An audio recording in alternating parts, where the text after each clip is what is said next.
नमस्कार, स्वागत है आपका तत्वबोध। हाथ जोड़ लीजिए। ओम सहनाववतु सहनौ भुनक्तु सह वीर्यं करवावहै तेजस्विनावधीतमस्तु मा विद्विषावहै। ओम शांति शांति शांतिः। गुरुर्ब्रह्मा गुरुर्विष्णु गुरुर्देवो महेश्वरः गुरुर्साक्षात् परब्रह्म तस्मै श्रीगुरुवे नमः। वासुदेवेन्द्र योगेन्द्रं नत्वा ज्ञानप्रदं गुरुं मुमुक्षूणां हितार्थाय तत्वबोधोऽभिधीयते। पिछले बार जो बात किया था हमने, एक कॉस्मिक सिटीजन के बारे में बात किया था, अगर आपको ध्यान है। एक ब्रह्मांड के नागरिक के रूप में अपने आप को देखना शुरू किया था।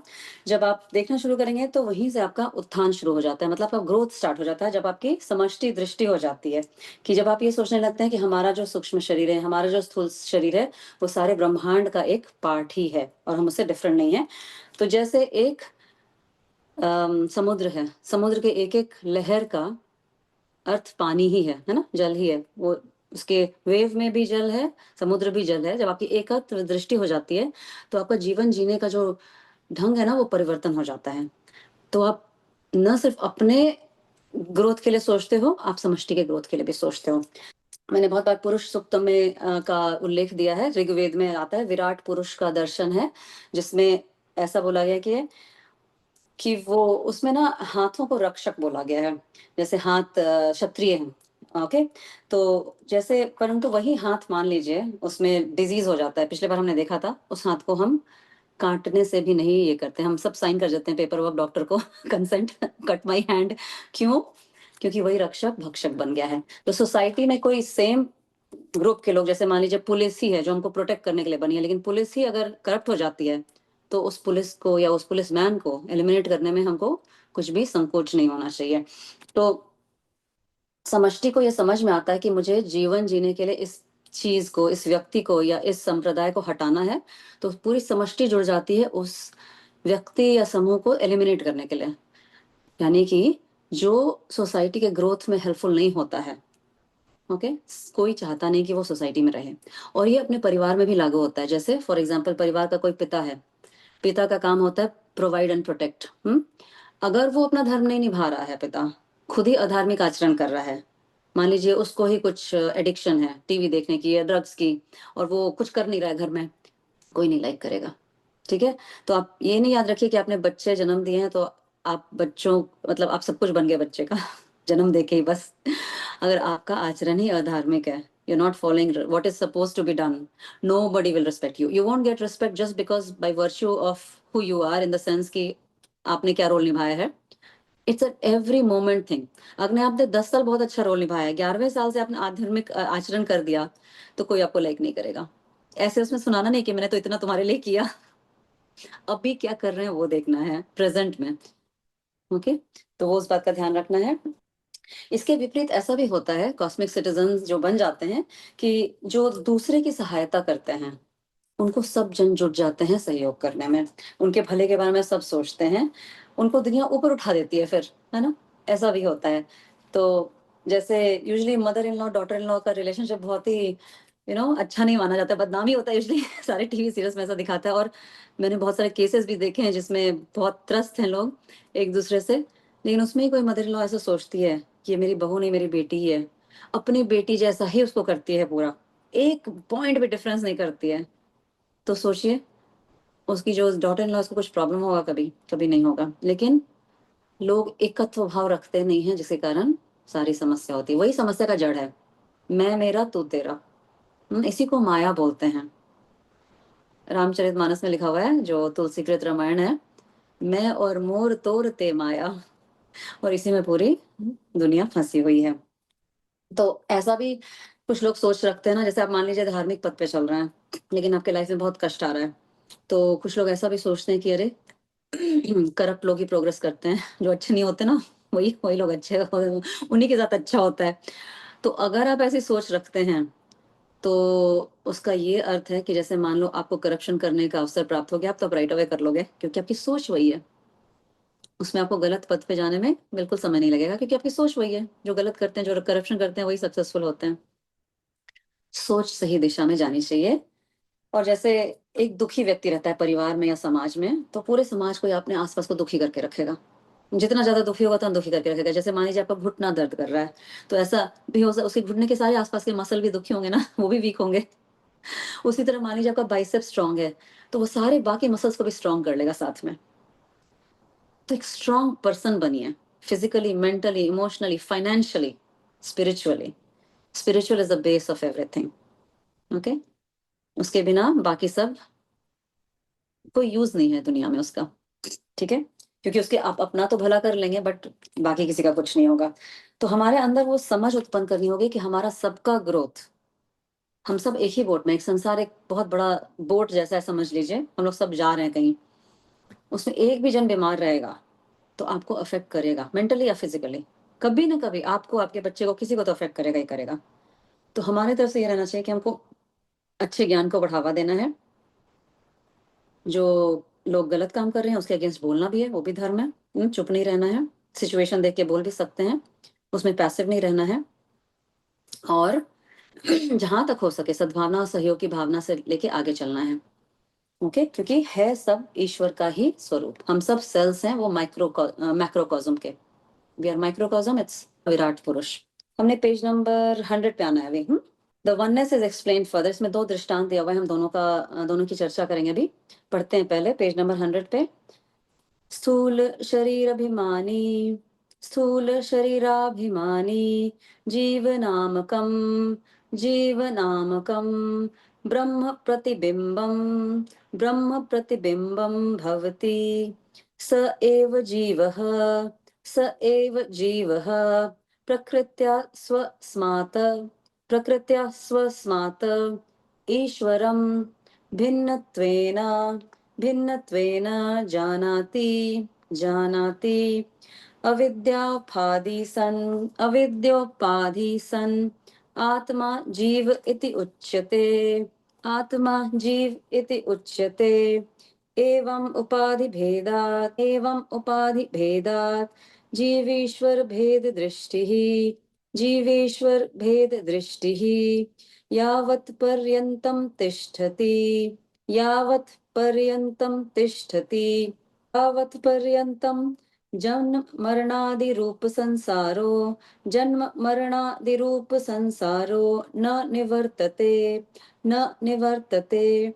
तस्मात् कारणात्, तस्मात् कारणात् न जीवेश्वर्यो भेद बुद्धिः, न जीवेश्वर्यो भेद बुद्धि स्वीकार्य, स्वीकार्य। ओके, बहुत बड़ा है, लेकिन हम सब एक एक ब्रेक करके देखेंगे। पहले इसका शब्दार्थ देखते हैं। स्थूल शरीर अभिमानी, one who identifies with the gross body. जीवनात्मकम इज कॉल्ड जीवा। ब्रह्म प्रतिबिंब, reflection of Brahma, the truth. Okay, सह, दैट, एव, अलोन, जीव, इंडिविजुअल, प्रकृत्या, बाय नेचर, स्वस्मात्, from himself, Ishwar, the Ishwar, lord यहाँ लिखा है बट ईश्वर ही बोलेंगे उसको। भिन्नत्वेना, एज डिफरेंट, अपने आप को अलग देखता है।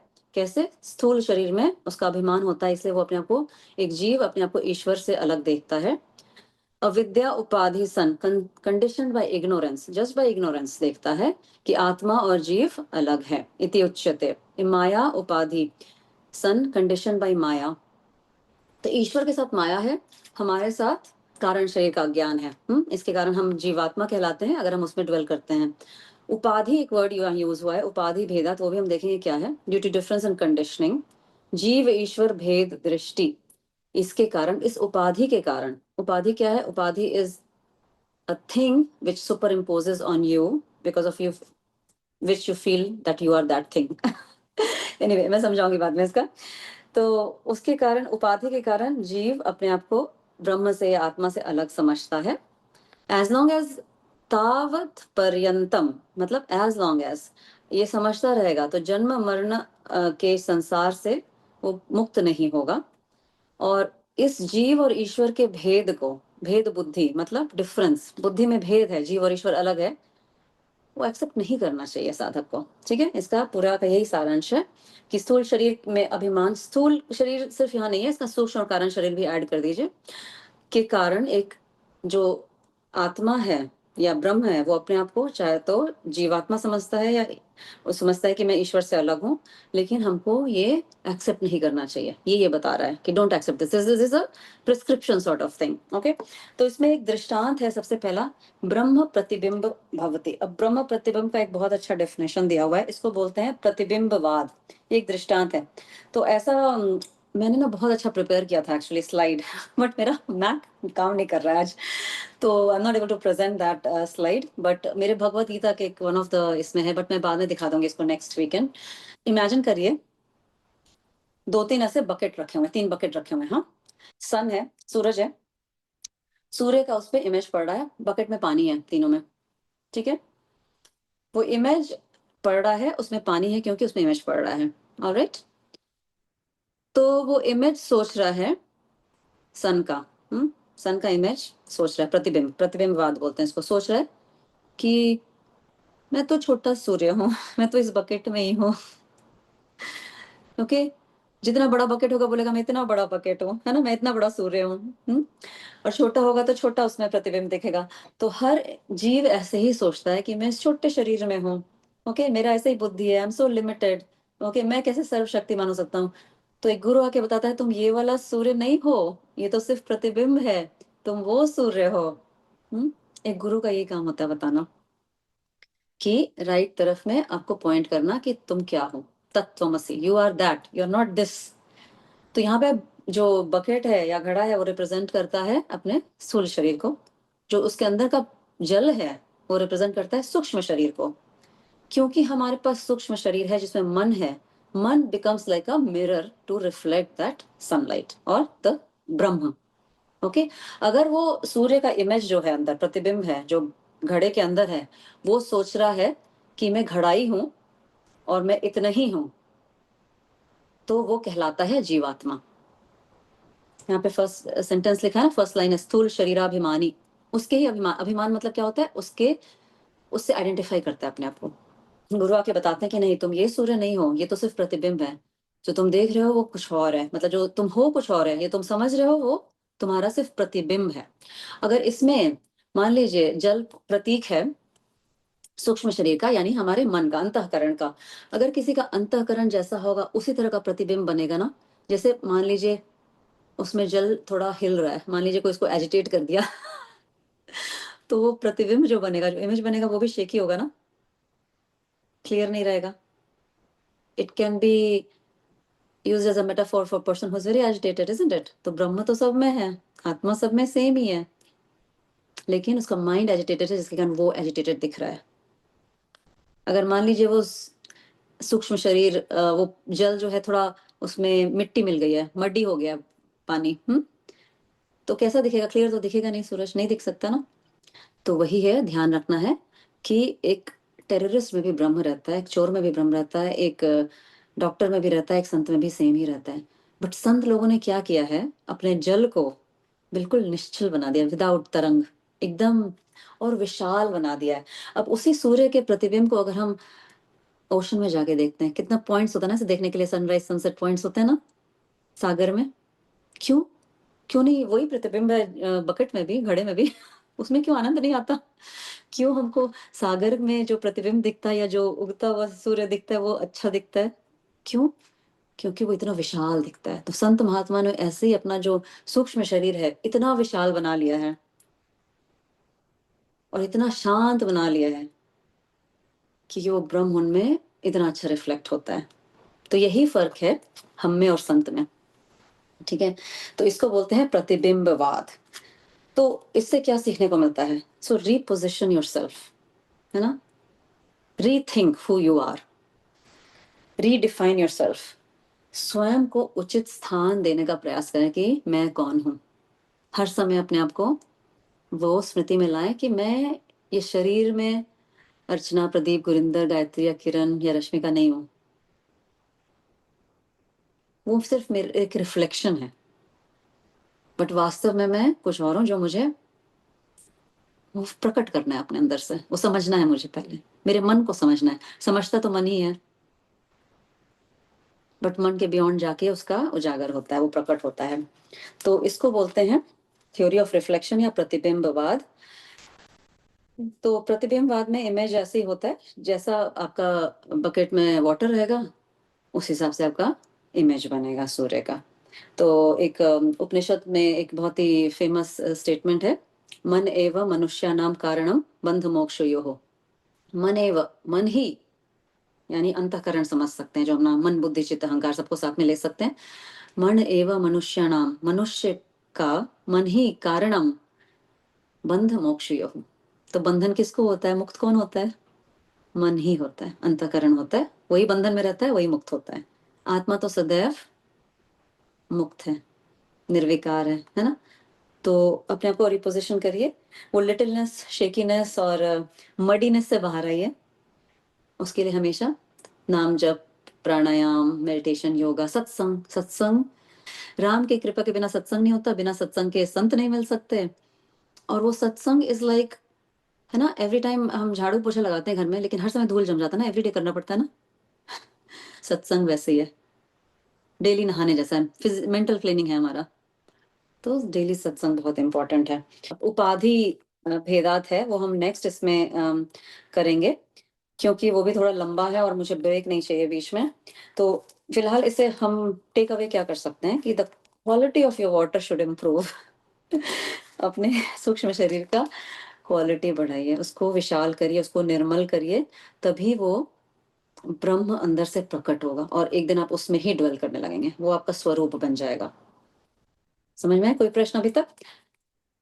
कंफ्यूजन तो, क्योंकि हम लोग साइंस के स्टूडेंट हैं तो डेफिनेशन में ही गड़बड़ है ना। प्रतिबिंब हम लोग के जो समझ में आता है वो ये सोचते हैं कि दैट्स नॉट रियल। प्रतिबिंब कभी रियल नहीं मानते ना, वो डेफिनेशन ही हमारे दिमाग में बैठी गलत है ना। अब आप, वो सही है, सही सोच है, प्रतिबिंब रियल नहीं है। पर अब अगर हाँ, हम उनका पार्ट है तो हमारे में वही है ना। जैसे आप पानी की एग्जाम्पल दे रहे हो, है ना। पानी आप सागर में ले लो, नदी से लेके कहीं भी ले लो, पानी पानी है ना। लेकिन आप पानी को ही अगर आप शीशे में देखें तो हम लोग, साइंस के लोग उसको कहते हैं वो प्रतिबिंब है, वो पानी नहीं है ना। तो वो मैं डेफ समझ रही हूँ आपका आपका देखिए, हर दृष्टांत का एक लिमिटेशन होता है, ये समझाने के लिए है। अब ये नहीं है कि आपका इम्पोर्टेंस नहीं है as a human being, as Pradeep, right? तो ये प्रतिबिंब हम नहीं हैं, हम वही हैं। Definitely yes, that's what I am saying. या हमारे दिमाग में जो डेफिनेशन बैठी है, वो जो हम्म अनरियल कॉन्सेप्ट वो उसके साथ जुड़ा है प्रतिबिंब के साथ, वो कंफ्यूजन क्रिएट कर रही है ना हमारे को भी समझने में। हाँ, तो बार बार समझना पड़ता है, डाउट्स क्लियर करना पड़ता है, मनन करना पड़ता है उसके ऊपर कि हम ब्रह्म ही हैं, हम आत्मा हैं, बट हम अपने आप को प्रतिबिंब मान के बैठे हैं कि हम ये शरीर हैं। बट इसमें ये कहीं नहीं बताया गया है कि उस शरीर का इंपॉर्टेंस नहीं है। मैंने पिछली बार भी बोला था एक सत्संग में कि body is like a temple that host the divinity with in, right? But वो डिविनिटी को पहचानना है, टेम्पल को झाड़ पोछ के साफ रखना है। तो शरीर का अपना इंपॉर्टेंस है, बिना शरीर के, बिना अंतःकरण के आप वो ब्रह्म को प्रकाशित नहीं कर सकते। उसको रिफाइन होना है ना, जल को शांत होना है ना, शरीर को भी, वो घड़े को टूटना भी नहीं है ना। तो शरीर का, अंतःकरण का, स्थूल शरीर, सूक्ष्म शरीर का अपना एक महत्व है उस दिव्यता को प्रकाशित करने के लिए। बट वो मान के नहीं रखना है कि मैं यही हूँ, क्योंकि अगर मान के रखेंगे शरीर है, तो कल शरीर को कुछ हुआ, डेंट लग गया जैसे कार में, दुख हो जाता है, शरीर को कुछ हुआ तो दुखी हो गए। कितने लोग ऐसे कुछ डायग्नोसिस होता है या कुछ होता है तो दुखी हो जाते हैं, क्यों? क्योंकि शरीर से वो अध्यास है। तो हम उपाधि भेद नेक्स्ट टाइम देखेंगे, उसका दृष्टांत भी घड़े से ही है। हमारा घड़ा दृष्टांत रहेगा। तो आई होप आपको थोड़ा समझ में आया होगा आज, लेकिन मुझे बहुत इंटरेस्टिंग लगता है और मैं नेक्स्ट टाइम वो होपफुली इमेज भी दिखा दूंगी अपना प्रतिबिंबवाद का। ठीक है, चलिए, और किसी के पास कोई प्रश्न है, कुछ डाउट्स क्लियर करना है तो भी कर लीजिए। नहीं, सब समझ में आ गया? Very good, smart people. It's very deep, very deep. तो जैसे आपके गाल में चोट लगी है, मान लीजिए यहाँ पे कुछ जख्म हो गया, मतलब कुछ ऐसे चोट लगी, ब्लीडिंग हो रहा है, आप जाके मिरर में देखते हो कि कहाँ पे ब्लीडिंग हो रहा है, तो आप मिरर पे जाके बैंडेड नहीं लगाते ना, बैंडेड यहाँ लगाते ना। तो सबके ग्रोथ का मास्टर ग्रोथ है वो समझना, वो समझ। पहले बोलते थे ना इमोशनल क्वेश्चन होता था, मेंटल क्वेश्चन, ऐसे ऐसे बहुत सारे क्वेश्चन होते हैं ना, IQ EQ, आजकल SQ बोलते हैं। ये सब हमारे इन बिल्ट है, तो उस बात का ध्यान रखना, SQ इज द हाईएस्ट। वो होगा तो बाकी सब EQ IQ MQ सब ठीक हो जाएगा। तो बच्चों को उस तरफ प्रेरित करिए, फिर वो संसार में ऐसा परफॉर्म करेंगे, आप भी आश्चर्य करेंगे, अरे वाह मेरे बच्चे इतना ग्रोथ कर रहे हैं, बट विद दैट ग्राउंडेडनेस। यही एक मदर का वास्तविक अर्थ है। ॐ पूर्णमदः पूर्णमिदं पूर्णात् पूर्णमुदच्यते पूर्णस्य पूर्णमादाय पूर्णमेवावशिष्यते।